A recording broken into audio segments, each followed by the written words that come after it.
supposed to do if my heart won't follow you? Don't know if these words are true. I will always love you, love you, love you, love you.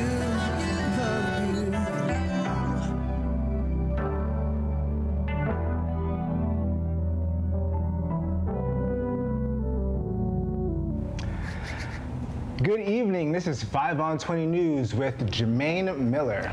And I'm Tammy King, and we're coming to you live from our studio in downtown Tucson. It is March 7th. First, local headlines. Thank you so much, Tammy. A bill introduced by Republican Arizona Senator Gail Griffin would add the state motto of God in trenches to the list of phrases allowed to read and posted in the classroom, allowed to be read and posted in the classroom. The bill was approved 17-13 in a state committee, with all 17 votes being state Republicans. Griffin said that the phrase would be a, quote, a good history lesson for students to learn where this came from, unquote. However, the Secular Coalition of Arizona opposes the bill, saying that the bill is clearly part of the legislature's ideological push in recent years to chip away at secular government. The bill will still need to go through one more reading before it gets a vote in the full House. If approved, the phrase would be added to other phrases allowed in school, such as the national anthem, the Pledge of Allegiance, the Declaration of Independence, and Linus's speech from A Charlie Brown Christmas. I love that show. All right. Yeah, you like Charlie Brown? I didn't. You don't like, I you don't really like Charlie never got Brown? into You didn't think it him. was funny? No. Did you ever read the actual comic strips? I looked at the pictures. Okay. Yeah. Oh man. All right. I got to find a good one for you. Okay. Senator Bernie Sanders will host a Phoenix for Arizona Democrats Ruben Gallego and Raul Grijalva on Sunday. He's going to host what? Okay, Sanders is slated to speak at noon at the Opryam Theater alongside Ohio State Senator Nina Turner. Admission is a first-come, first-served basis, though people can RSVP online. Sanders is expected to talk about a variety of topics, including the need for immigration reform and the need to ensure health care for all Americans. He will also encourage Arizonans to vote for progressive candidates, according to the event's announcement. No word on whether Bernie will deliver his famous a cappella rendition of Toto's Rosanna. Do you like that? I think Bernie Sanders has a heavenly voice. Every time I hear him, I personally melt. That's great. A bill co-sponsored by Arizona Senator Kristen Sinema passed the House that would require more frequent reviews of financial regulations. The legislation amends the Economic Growth and Regulatory Paperwork Reduction Act to require each financial agency to conduct a regulatory review every 7 years rather than the current 10. Under the bill, agencies would be required to shape regulation in an effort to reduce regulatory burdens on financial firms. While the bill passed on bipartisan terms, some Democrats opposed the bill, such as Maxine Waters, who said that Republicans are inaccurately portraying the legislation as a benefit to community banks. She says that it would make it harder for agencies to supervise banks and enforce finance laws. Waters said that the bill is meant to dismantle rules deemed inconvenient by the financial services industry. But co-sponsor John Gothamer, a New Jersey Democrat, said, I'm from New Jersey, by the way. Did you know that? I didn't know that. Oh, yeah, I'm from Jersey. New Jersey Democrat said that the measure would cut down on regulations that have hurt economic growth. Paterson, New Jersey. Waters countered that banks made record profits in 2016 and will make billions more as a result of the Republican tax reform bill passed in December. I wish I was a bank. The Wall Street Journal reported that the U.S. banking industry's income was a record $171 billion in 2016. However, banks say that at least half of this money is reserved for settling the inevitable civil lawsuits coming up in the next few years. Wow, that's probably true. I think 171 billion may be able to cover that. Who knows? That's a lot of money. That's so much money. Self-driving trucks from Uber have been hauling cargo on Arizona highways, the company announced on Tuesday. The trucks are operated through Uber Freight, a shipping on-demand app. Uber is currently laying out plans for autonomous vehicles to work with truck drivers to move freight across the country. Under the plan, the self-driving trucks would be used for longer distances, while manned vehicles will handle the shorter hauls. The company began using self-driving trucks in October of 2016 after its purchase of autonomous vehicle company OTTO. Uber is now competing with Tesla and other Silicon Valley firms to bring fully commercial self-driving vehicles on the road. If they come out on top, the company will next release Uber Human, a service that summons human beings to talk, fight, or have sex with on demand. Would you get one of those? I think so. Like, I want to climb a mountain, but I don't really want to climb a mountain, you know? So I can just order a different human to go climb the mountain for me. So I can do that. You ever seen the movie Surrogates with Bruce Willis? No, but I'd get a human one to talk to. Or maybe climb a mountain with me. Okay, all right. Okay, I see that. Yeah. I see that. It's like a little Thanks for inspiring me. Now, app friend. Hey, come on over. all right. So I'll order two and have them both climb the mountains. Okay. Move. National and now international news. The Trump administration announced today that it is suing the state of California to stop the establishment of sanctuary cities. Excuse me, or cities that have vowed not to cooperate with federal immigration enforcement.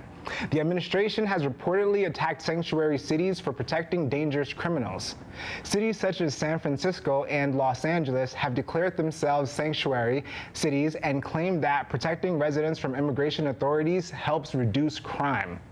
This claim is due to research showing that people who fear being deported are less likely to report crimes in their communities. Attorney General Jeff Sessions announced the lawsuit earlier today in California's capital of Sacramento.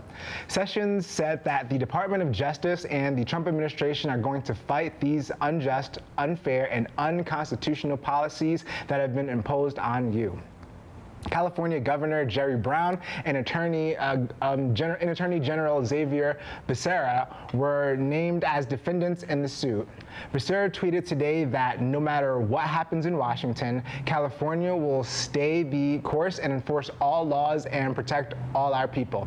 California passed laws last year that help protect the state's undocumented citizens. These included prohibiting private employers from voluntarily cooperating with federal immigration law and requires that employers give workers a heads up about potential worksite inspections. Another law restricts local law enforcement from sharing information about the release of criminal immigrants to federal agents. The suit will likely decide how much leeway states have to protect immigrants from detection. In a statement, the Trump administration said it feels good not being the ones being sued for once, and said they'll have to try the whole lawsuit more often. You know, looking at it from an outside perspective, it looks like America versus America, right? Anything that has to do with court is just yucky. Yeah. Ugh. Sad. Yeah. Do you think we should do away with courts? Tell the people whether we should have courts or not.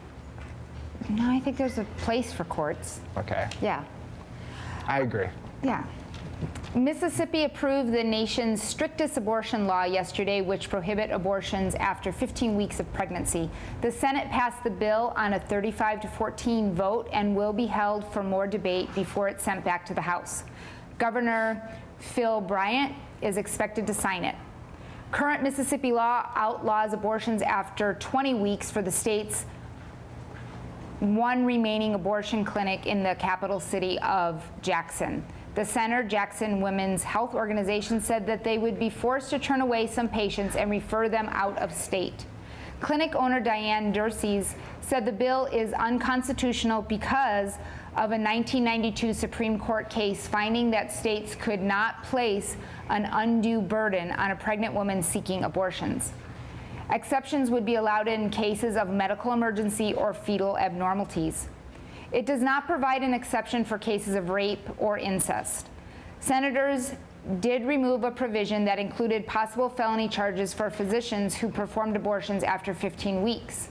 In related news, Mississippi Walmarts have revealed that they saw a sales surge in metal coat hangers and bottles of mifepristone, which is a progestogen blocker. I had to look it up because I didn't know how to say it or what it was. Ah, okay. I think it's about time that people start taking maybe responsibility for, their own health care. So maybe that's not such a bad, it's a horrible thing. I think that's a really tough issue. It is. Are we live? Yes. A government watchdog found that White House counselor Kellyanne Conway violated the Hatch Act on 2 occasions. The Hatch Act restricts federal employees from using their government position for partisan political purposes, including trying to influence elections. The Office of Special Counsel said that Conway endorsed and advocated against political candidates in an official capacity in a violation of the law. The office suggested appropriate disciplinary action in response to the findings. The violations occurred during a television appearance on Fox News, Fox and Friends, and CNN's New Day. The watchdog said that Mrs. Conway's statements mixed official government business with political views about candidates in the Alabama special election for Senate. In the interviews, Conway criticized candidate Doug Jones in his race against former Alabama Supreme Court Justice and kid diddler Roy Moore. On Fox and Friends, she said, Doug Jones in Alabama, folks, don't be fooled. He will be a vote against tax cuts. He's weak on crime, weak on borders. On CNN, Conway said that the president doesn't want a liberal Democrat representing Alabama. The report says that Conway received training on the Hatch Act and possible violations. It also says that Conway was given the chance to respond, but she refused. The White House rejected the report's findings, saying that Conway did not advocate for or against the election of any particular candidate. Violations of the Hatch Act can result in a civil penalty of $1,000 and possible suspension, termination, or debarment from federal employment for up to 5 years, or in the case of Kellyanne Conway, having to stay in the basement for another 6 months. Oh. All right. The European Commission is aiming to enact tariffs on $3.5 billion worth of American goods in retaliation to tariffs on steel and aluminum proposed by the president. The list of items that will be subject to new tariffs included Harley-Davidson motorcycles, Levi jeans, and bourbon whiskey. They also added shirts, cosmetics, recreational boats, orange juice, and corn. The European Union is one of the main sources of imported steel to the U.S. and the major destination for American exports. The newly announced tariffs are meant to hit the American steel industry, which was meant to benefit from the tariffs proposed by the president. Trump announced last week that he would impose 25% tariff on imported steel. He said that the tariffs would help rebuild the U.S. steel industry, which he says was destroyed by imported steel. However, both Republicans and Democrats oppose the president's plan, claiming that it will destroy more jobs than it will create. Trump has said that in recent days that he welcomes the trade war because they're, quote, easy to win. If successful, Trump will move on next to battling the war on Christmas, followed by a war on political correctness, and finally the war on pasta. That is a tough war. You know, the more war that you fight, the better you get. That's what he's doing. He's preparing himself. I don't know. War on pasta is hard, man. Those carbs. Yeah. But fighting the war, actually, you can burn the carbs fighting the war. Fighting. All right, new data from the Centers for Disease Control and Prevention, or the CDC, show that emergency room visits from opioid overdoses increased sharply from 2016 to 2017. The data shows that overdose emergency room visits increased by 30% in 45 states over the year period. CDC Acting Director Ann Schuchat said the data could be an early warning sign of a worsening crisis.